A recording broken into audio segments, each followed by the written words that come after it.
Sa milyon-milyong tao sa mundo, nakatadhana na kung sino ang makikilala mo. Nagkaroon ng pagbaha sa bayan ng Las Cavida, kung saan ay sinisimula na ang paglikas sa mga tao. Hindi ko na kaya! Tulong naman! The good news is, maganda ang heart rate ng bata at makapaghihintay pa ang C-section niya. Mahina ang heart rate ng isa sa kambal sa tiyan niya. We need to do a C-section at once. May nakapending na po for C-section. Critical po ang lagay. Let them wait. Ayaw may masamang mangyayari sa magina ko. Critical ang kondisyon ng pasyente. May-ari ng ospital ng pasyente ko. Buhay ng pamilya ko nakasalalay dito eh. Buhay at hindi pera. Kung ikaw ang nasa posisyon ko, maghihintay ka ba? Halos mamatay ako. Tawad mo ako dyan! Mailayo ko lang sa asawa ko, anak ko. Talaga bang wala ka ng puso para tumulong? Nak! Sandali, anak ko! Anak! Lumaban ka! We couldn't save her. Layuan niyo ako! Nurse! Pinatay niyo lang anak ko! Nakatakas po si Diana. Hindi po namin makita. Ayun na ba yung anak ni Mama Maggie? Sa kasakay Manila, mawawalan din sila ng anak. Masasaktan din sila. Ito ang simula ng aming kwento. Happy birthday to you. Happy birthday. This is the last time na nasasaktan mo sila! Eto na po. Saan galing yan, anak? May tumulong po sa akin. Swerte talaga kami na tatay mo na ikaw ang anak namin. Pinagpabawalan na may-ari pagtitinda dito. Ibayin na lahat yan! We won't have a problem sa pagpapaalis sa kanila. Amin ang property. Squatter sila. Hindi siya pwedeng makapasok dito and no one must talk to her. Hindi ka pasyente rito. Reporter ka.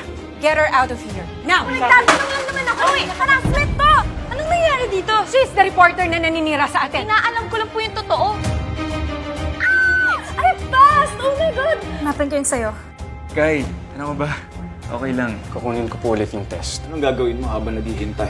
May trabaho pa naman ako. Your job is a dope! Sa bawat nagdaraang araw, may dala itong pagbabago. Sa'yo ng pamilya mo na. Ellie, safe ba talaga tayo dito? Alam ko hindi mayaman yung mga nakatira dito, pero mabait po sila. Oo, kasi magkakakilala kami dito. Hindi mo mapaghahandaan kung ano ang pwedeng ibigay ng buhay. Unti-unting bubuin ang pag-ibig na nawalay sa'kin. Ingatan na ang puso ko. Tingin mo, papatol ako sa tricycle driver. Gusto nga bang maging tricycle driver? Yung tatay ko, tricycle driver. Marangal. At higit sa lahat, mapagmahal. Si Otep na pala. Siya nagbigay ng resume ni Tisay dito. Mas maganda ka sa personal. Hindi naman interesado si Tisay kay Ellie, kaya pwede na ako magpa-cute. Tisay, sandali! Kai was my best friend. Sana hindi naman maapektuhan kung anong meron tayo. Bang meron tayo? Eto, Akala ko, friends lang kayo ni Tisay. hindi na ngayon. Ipaglalaban ko kung ano man yung meron tayo. Basta gusto ko maging parte ka pa rin ng buhay ko. Kung hindi mo tinigilan ang ospital ko, hindi lang ikaw ang gagantihan ko, kundi buong pamilya mo. Binataan mo yung anak ko! Namatayan kami ng kambal dahil sa'yo! Mahihirapan ang pamilya mo. Hindi ako natatakot. Nakatanim sa puso ko ang araw ng iyong pagkamatay. At hinding-hindi marunong lumimot si nanay. This is our life. This is our story.